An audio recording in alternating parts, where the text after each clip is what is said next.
Hey, it's Brandy Price, and you're watching brandyprice.tv, the place to be to learn about metaphysical subjects and the development of your own spiritual gifts. Today, I want to talk to you about Halloween. The history of Halloween is a complex one. It's a mix of many cultures and traditions, some old and some new, some religious and some secular. Today, I want to tell you about 3 interesting spiritual facts about Halloween, and then I'm going to tell you the original Irish fairy tale of the jack-o'-lantern. Fun fact number 1. Halloween is a mix of both religious and secular traditions. Traditionally, the last day of October and the first week of November is a time of honoring the dead in many cultures. Halloween actually means All Hallows Eve, and hallow means holy, so technically Halloween means All Holy Eve. Not so scary, right? It's a time of honoring the dead. I find the spiritual traditions to be quite beautiful.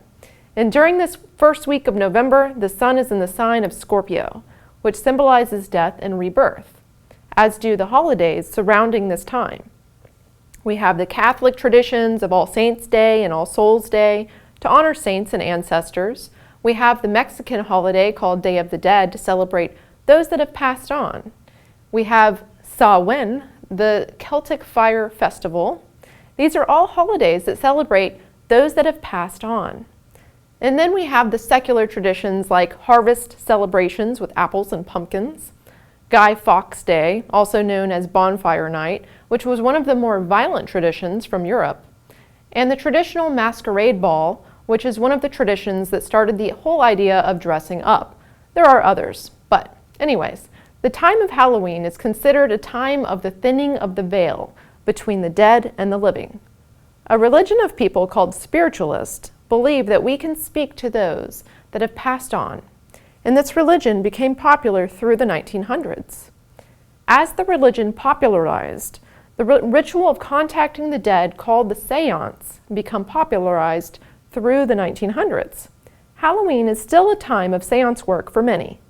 I live in Central Florida where this religion is quite popular. We have a lot of spiritualist churches here, as well as communities of spiritualists in Cassadaga, Florida. Personally, I love visiting Cassadaga. Fun fact number 3. Bobbing for apples originally began as a fortune-telling practice and evolved into a party game.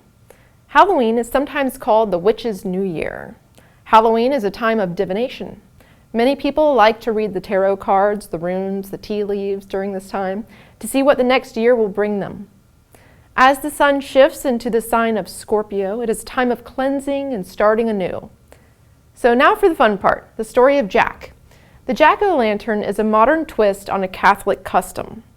The fairy tale of the jack-o'-lantern started in 1663 when it was a story of Jack with the lantern. Jack was a farmer and a trickster. He liked to play tricks on people, and one year his crops did not grow. All of them failed but one crop, the turnip crop. And one day there came a knock on his door. He opened the door and it was the devil himself standing before him. The devil said, "I'll make you a wealthy man if you sell me your soul.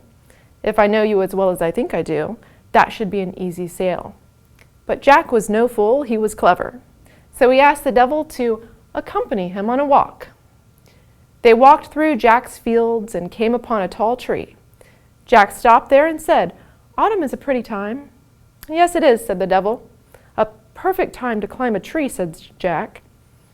The devil agreed, and Jack burst out laughing, and in his hysterics, he insulted the devil. He said, "You could never climb a tree." The devil asked Jack, "Who says I couldn't climb a tree?" Jack, laughing even harder, said, "I say you cannot climb a tree. Look at you with those hooves." So the devil climbed to the top, and when he reached the top, he yelled down to Jack, "See, Jack, I made it to the top." But when the devil looked down the tree to see Jack, he saw something else, something that he could not pass. Jack had carved a large cross on the tree, and the devil could not pass across. The devil yelled down in anger, "Remove that cross." Jack said, "Okay, but first you must promise me that you will leave and never tempt me again." The devil agreed and made the promise to Jack. So Jack removed the cross and allowed the devil to pass.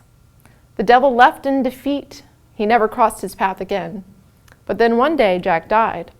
He passed on to the other side, and when Jack reached the pearly gates of heaven, God would not let him in. So he went down to hell, and the devil would not accept him into hell either. The devil told him to go away. And Jack said to the devil, "But it's so dark, I can't see my way." The devil was nice enough to hand Jack a burning coal from hell and an old hollowed-out turnip from Jack's field. The devil said, "Put this flame inside the turnip to light your way." Jack now wanders the earth with his turnip lantern. He is Jack of the Lantern, or Jack-o'-lantern.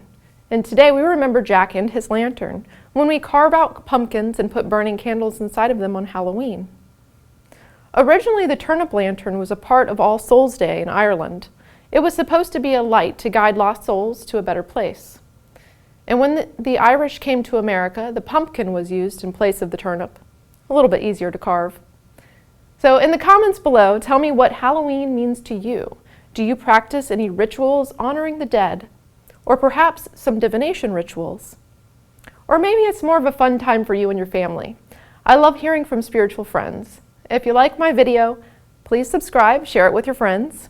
And if you want a reading or to learn how to do one yourself, contact me on brandyprice.tv. You can sign up for my email updates there, and you can find out about my upcoming classes and free stuff. So thank you so much for joining, and see you next time on brandyprice.tv.